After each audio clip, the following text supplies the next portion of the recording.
Hey guys, and welcome back to the channel. Tonight is going to be a 2026 fire alarm update. A lot has changed. As you can see, I'm in a new house. You might have seen the shorts of this, but I figured it was time for a fully fledged video. A lot's changed. I've moved in here. This is actually my property, first home I've actually owned. The previous property was my parents'. I have kept a fire panel there. I just removed the F220 and installed a conventional F1 panel. Just a really simple panel, but it works perfect. And it gives me peace of mind that the protection is still everywhere. We'll definitely make a video on that in the future, but for tonight, let's focus on the new install. So if we go into this cupboard here, see, this is where I've decided to install it.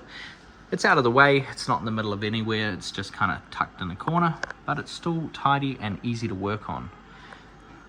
So there's the F220. Of course I had to bring it with me, I wasn't going to leave it there. And I've already got it isolated ready for tonight's testing. So I've got two isolations, which is my brother's speaker because he's home. Hopefully he gets a little less annoyed, but we'll see. And then I've got the fire brigade isolated as well. So in terms of signaling, if there's a fire activation, I have two means, which is the AFAM interface to the fire brigade, and also I have a Patronic Fire Map card, which will send me pager notifications via SMS, which tells me exactly what device is going off. So does the fire brigade pager, but it's kind of like a redundancy thing. If one fails, the other one works. This one relies on a server being on all the time, a fire map server. So this is essentially a lot less reliable than the AFAM interface, which directly connects to AFAM. Anyway, this is the automation hub. It's very much unchanged from the old property. All the speaker controls still control the speakers in the rooms, but it's somewhat redundant now because I've put a whole home audio system in, which we'll demonstrate a bit tonight. It's a Tessera I/O with Dante interfaces everywhere. I've got Dante amplifiers and inputs and outputs.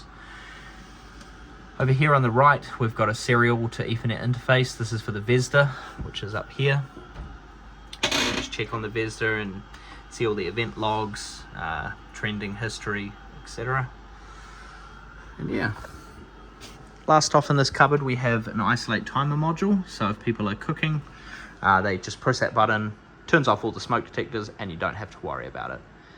There wasn't a whole lot of false alarms before, but after installing the Vesda, and there's only one sampling point, it's always the one that goes off. So they're definitely going to have to start using that compulsory now because the Vesda is incredibly sensitive.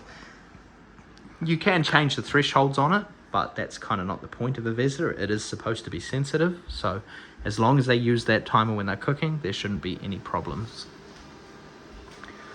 In this room, you've got a smoke detector, addressable, and here's the server rack that used to be in my sleep out. Luckily, it doesn't heat the room up too much because it's there's not a whole lot of high power servers, but it still adds a little bit to the room. Top here you've got Tessera, the one I was talking about. That's like the controller. It's like a DSP / host device. It controls all the audio zones. I'll show you a bit of the programming on that shortly. All the Unify network. And you got the Crestron down there. It's the HDMI matrix. But anyway, I'm getting distracted because this isn't fire alarm related, so should probably move on from that.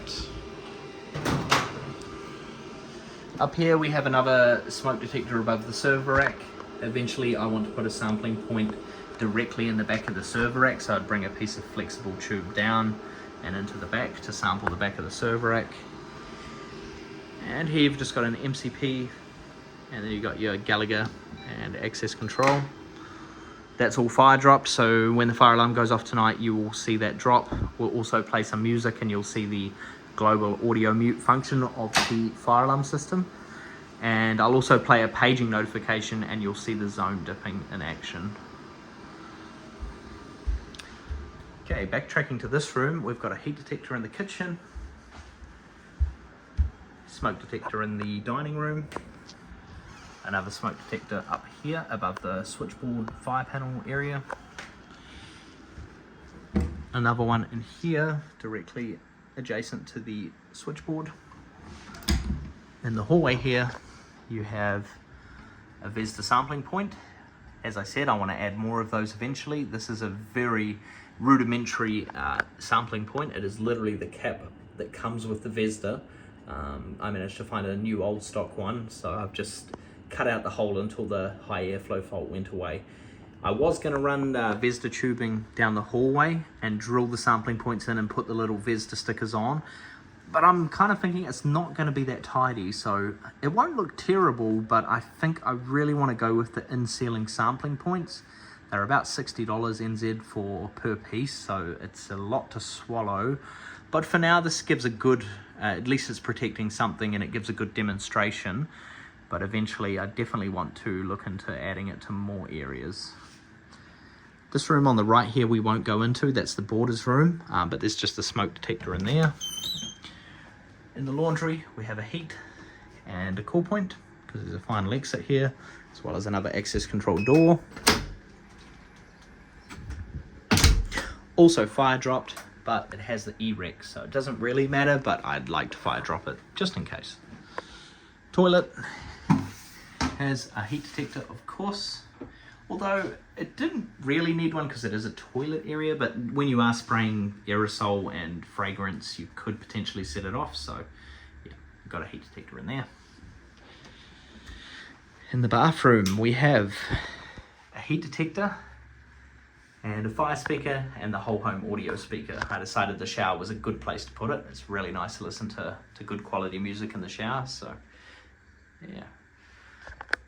The detector is encapsulated, so it is the older style, which is the BPI rather than the CPI. They haven't released a CPI in the encapsulated style. This is baby's room.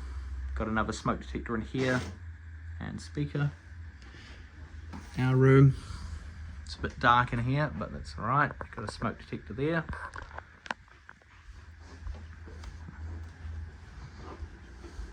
Oh, in the hallway we have an enhancement mini mimic. It's not a full function mimic, but it's pretty close. You can see most things on here, and at least if someone comes out of the room, they can see where the fire alarm activation has come from.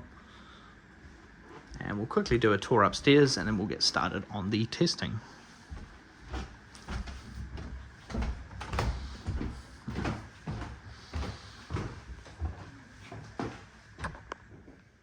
At the top of the stairs here, we have a smoke detector and speaker.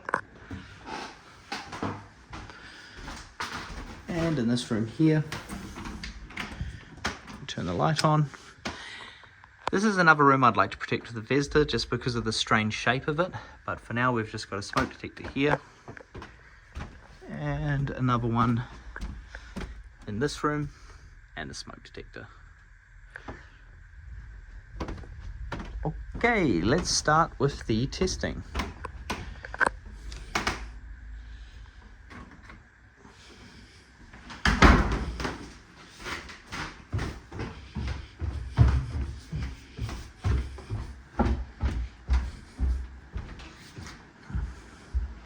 So what we'll do is we'll start the music playing, and then I'll first show you the paging ducking automation, and then we'll move on to the audio mute. So here's a basic overview of this house here on Home Assistant. You can see you've got all your speaker controls here. On here you've got all your fire alarm speakers that I was mentioning earlier, which are not really used. Here is our Tessera configuration. That's all the programming. That's the global mute that we'll demonstrate. And there's the audio duckers. We will definitely make another video about this eventually, but for tonight it's just a basic demonstration. And over here we can see the Vesda. So that's all the statuses of the Vesda. We'll be testing this one tonight. We're not going to do a full test of all the devices. We might just do a core point and the Vesda. And then we'll make some future videos on the full fire alarm testing. Okay, let's get started. So, I'll have to track down the remote for the computer, which I think might be in here somewhere. Here it is.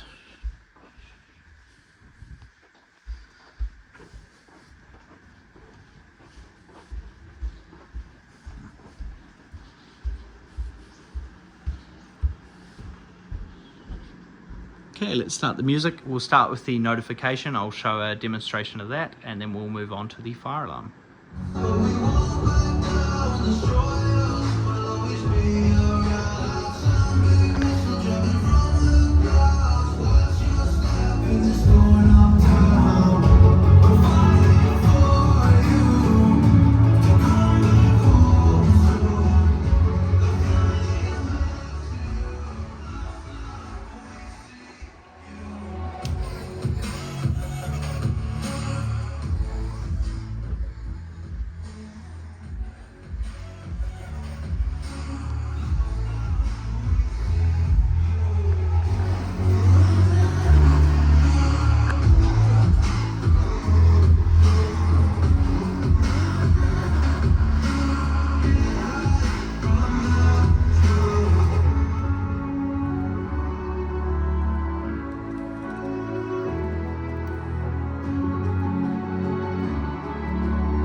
The washing machine has finished. Please unload.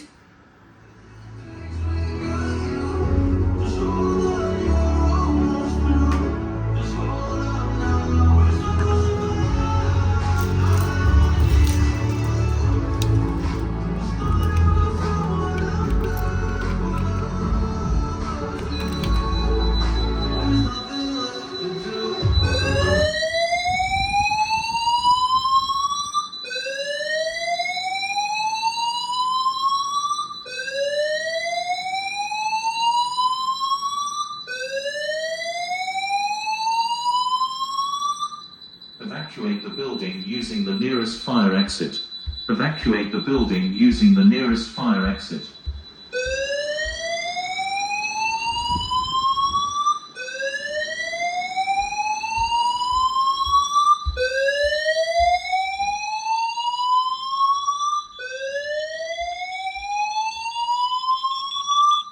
Evacuate the building using the nearest fire exit.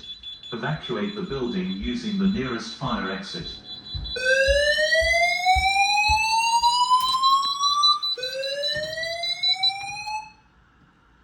Okay, so these speakers will stay off until I reset the alarm. They probably won't even go back to music because it turns the TVs off after it's reset. So let's go ahead and reset now. Some of the speakers might turn back on, but probably none of the ones connected to the TVs. You can see this TV here is turned off. Oh, this one's turned back on briefly until the TV turned back off. You can hear the doors locked again. Okay, now we will demonstrate the Vesda alarm, and I think that will just about sum it up for tonight.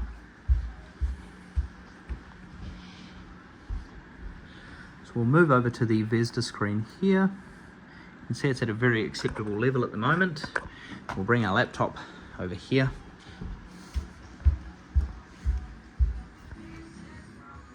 You can hear the shower speaker, I think, is still on because that's not connected to a TV.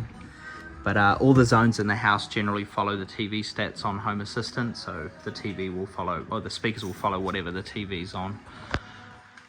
Okay, let's get started. Should just be able to do one puff into here with my special smoke testing liquid.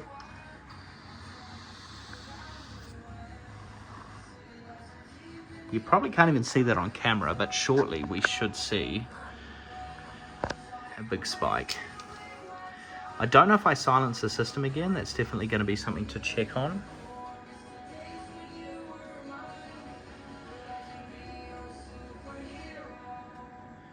Okay, it's gone into fire 1 but not fire 2. We might not have quite used enough. It's a good time to go check on the panel. It's definitely gone back off, but I had it silenced. So let's see what happens when I unsilence, reset this again. Should reset the Vesda. There we go, it's reset it, but the Vesda's still in a very high alarm threshold, so it's not going to go off again. Normally, when it's in a high threshold, it'll set it off again, but in this case, we're lucky. So let's try that again with silence alarms off and see what happens.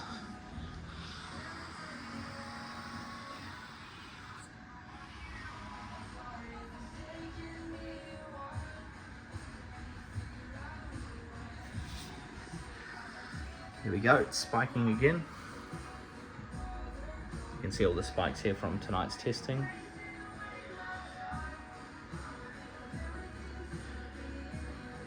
There we go, action.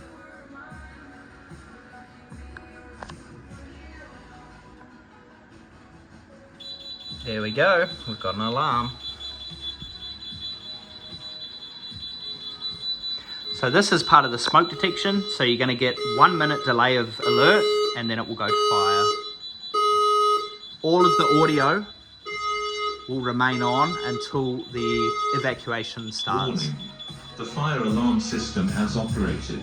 Stand by for further instructions.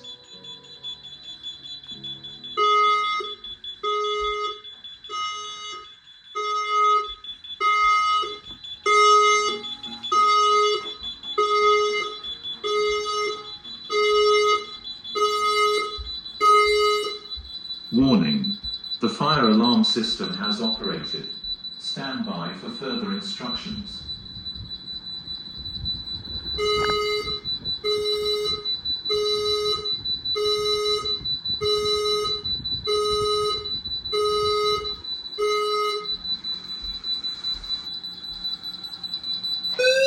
Okay, there we go. Full-blown evacuation.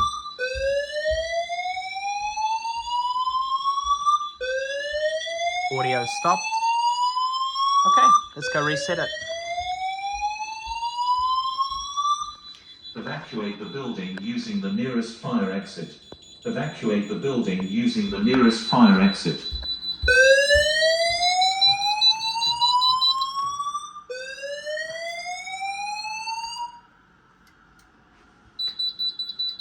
Oh, it's gone back into fire.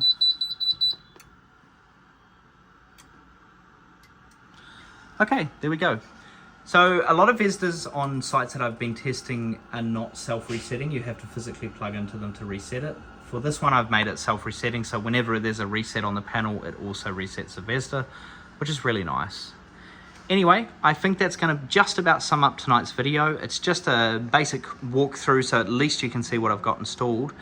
And in future updates, we might cover the whole home audio, home assistant, and just some proper testing of the fire alarm. I hope you enjoyed this update, and I'll catch you for the next one.